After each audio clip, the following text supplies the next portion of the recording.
son meses de muchos ajustes, porque te estoy hablando solamente del tema de los commodities. Hay varios ajustes que están contenidos en el presupuesto para este año y muchos desafíos en la carta de intención. Fundamentalmente hay uno que a mí me parece que es muy cuesta arriba, que es el tema de la reducción a la mitad del déficit del sector eléctrico. Y la situación del precio de los combustibles va a agravar el cumplimiento de esta meta, la va a hacer mucho más difícil. Yo creo que reducir el año pasado, de acuerdo a cifras preliminares, se habla de que el déficit terminó por encima de los 700 millones de dólares. Reducirla a 350, sí, yo eso creo que bastante cuesta arriba, pero según lo que plantea Celso Marrancini, el trabajo que ellos están haciendo, me parece, no solamente loable desde el punto de vista del esfuerzo, sino de los resultados. Sí, está teniendo resultados. El problema es también el asunto de más de 1 millón de personas no pagan la luz. Claro, y eso es una cultura que es muy difícil revertirla en tan poco tiempo, porque ese es el desafío. Por otro lado, también hay muchos impuestos que se incorporan, ya son legales, ¿no? Ya van a estar dentro de la ley de presupuesto. Me refiero fundamentalmente al 16% de ITEVIS en aduana, que afectaría de manera parcial la ley de proindustria, esa que tú conoces bastante bien.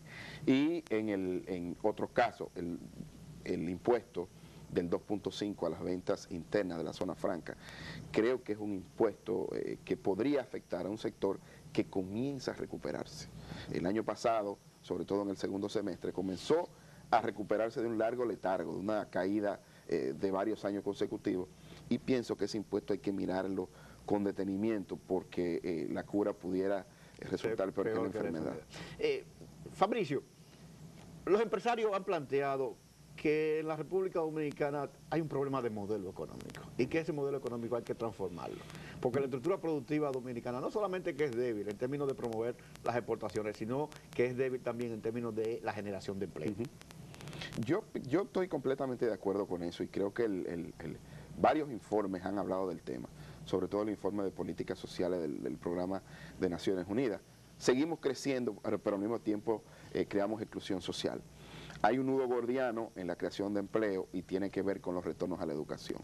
Que la educación es el problema de fondo de nuestra sociedad. Definitivamente. Y que atraviesa de manera transversal todos los sectores. Hubo un estudio, el estudio de pobreza del año 2006, BID Banco Mundial, que se abordó por primera vez el tema de los retornos a la educación. Tuvo un resultado importante y es que el mercado laboral comienza a valorar a la gente luego de que puede acumular 12 años de educación. De hecho, hay un dato que dice que aquellos jóvenes que se forman, tienen una formación mayor que la que tuvieron sus padres, tienen un aumento en los ingresos de un 25 a un 30%. Claro que sí. Pero aquí el mercado laboral solamente comienza a valorar a la gente cuando tiene el bachillerato. Por ejemplo, si tú tienes tercero de primaria y tienes el segundo de bachillerato, el mercado te valora igual. Comienzan a ser relevantes los retornos en términos promedio, obviamente, luego de que tú eres bachiller. Entonces, eso debería enviar una señal, un mensaje a los hacedores de políticas públicas, a los tomadores de decisiones, decir, bueno, ahora la meta tiene que ser que lo mínimo que vamos a exigir en el sistema educativo es el bachillerato. Hay una relación que un informe que se hizo de la OCDE que planteaba que el gasto corriente aumentó durante los últimos años un 4.4% y en la misma proporción disminuyó el gasto en inversión. Sí. Yo creo que ese es uno de los grandes problemas de nuestro modelo económico. Creo que hay una hipertrofia del sector público. Y eso, cuando hablo del sector público, hablo del Estado dominicano en sentido general. Creo que ya tenemos que buscar la forma de, primero, eficientizar y profesionalizar la labor pública. Porque el sector público tiene que brindar servicio y servicio de calidad, cada día más especializado. Eso es lo que se espera. Cada día más especializado. Y tiene que entrar en la lógica de competir por recursos humanos con el sector privado también. Entonces aquí hay una suerte de quién atrapa los recursos más mejor terminados de la sociedad o más preparados. Y en ese sentido pienso que hay un gran lastre, porque hay profesionales de primer nivel en algunas instituciones públicas que están teniendo un salario igual o parecido a sus homólogos en el sector privado, que pudiera mejorarse. Sin embargo, la empleomanía es tan grande en algunas instituciones públicas que le hace imposible a ellos acompañarlo en sus labores y que lo hagan de manera más El problema de la deuda pública en la República Dominicana, ¿qué opinión te merece el problema del aumento en la deuda, por ejemplo, en la deuda externa y también en la deuda interna de alguna manera? Y también lo que tiene que ver con las tasas de interés a la que esa deuda se ha tomado. Mira, el tema de la sostenibilidad de la deuda pública, yo creo que hay un antes y un después de cómo se vino en el mundo y cómo lo miraban los organismos internacionales. Los niveles de endeudamiento público con relación al Producto Interno Bruto que estamos viendo hoy en algunos países eran impensables antes de la crisis subprime, de finales del 2007, principios del 2008. Era impensable. Ahora, los estados tuvieron que ir al rescate, sobre todo los países europeos y Estados Unidos, tuvieron que ir al rescate de instituciones financieras privadas y tuvieron que endeudarse tanto que hoy, bueno, cuando tú comparas el promedio de la deuda de países europeos con relación al Producto Interno Bruto es enorme. En países como Grecia superaba el 100% del Producto Interno Bruto. Ahora, ¿qué diferencia esos países de los países latinoamericanos? Hay un problema de colaterales. Eso quiere decir... Y el problema de utilización de los recursos. No, y además de garantía. No es lo mismo que un país tenga el 40% del Producto Interno Bruto en deuda cuando tiene recursos naturales que puedan sustentar esa deuda y que la hagan sostenible en el largo plazo. Lamentablemente no es el caso de República Dominicana. Y ahora viene el péndulo contrario. Ya los organismos internacionales no están recomendando políticas keynesianas donde a través de la inversión pública se reactive la demanda agregada. Ya eso pasó porque se dio en el 2008 y en el 2009.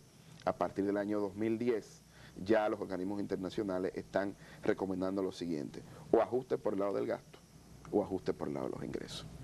Y en el caso dominicano no es la excepción. Es más fácil ajustar por el lado de los ingresos que por el lado del gasto, sobre todo con la deuda social acumulada que Exactamente. Pero aquí hay un tema sobre todo de política en materia impositiva. Yo creo que no podemos seguir dando pasos a ciegas, sobre todo por la inversión extranjera, y seguir improvisando tanto con el tema impositivo. Yo creo que tenemos que tener reglas impositivas, ver en cuáles niveles se puede mejorar la presión tributaria sin que ello sea a contrapelo de reducir la oferta de empleo, que está muy baja en nuestro país, sobre todo en la calidad del empleo y en la vulnerabilidad de los empleos que estamos creando. Y en ese sentido, yo creo que hay que tener una visión más integral y sobre todo de proteger el aparato productivo nacional. La única forma de que mantengamos un crecimiento económico sostenible es aumentando las exportaciones. Finalmente, un mensaje para la población en términos económicos, ¿qué debe hacer la población o qué debe esperar la población para este año 2011? Primero, tratar de mantener su empleo. Yo creo que eso es lo lógico. El gasto de la familia, el presupuesto familiar se va a ver muy reducido, aumentos de impuestos, aumentos de productos de primera necesidad. Yo creo que ahora lo que hay que tratar de ver, sobre todo el Estado, es comenzar a buscar políticas de compensación rápida, sobre todo los sectores de la clase media, que se van a ver fuertemente afectados por la reducción del impuesto, de estos impuestos y la reducción del presupuesto familiar. A partir del segundo semestre, hay sectores que pueden contribuir a la expansión económica. Sobre todo porque va a aumentar el gasto por el asunto del año preelectoral. Yo creo que aquí hay que tener mucho cuidado con eso. Este es un año difícil para el mundo. Un primer semestre difícil para el mundo porque los ajustes son primero globales y después locales.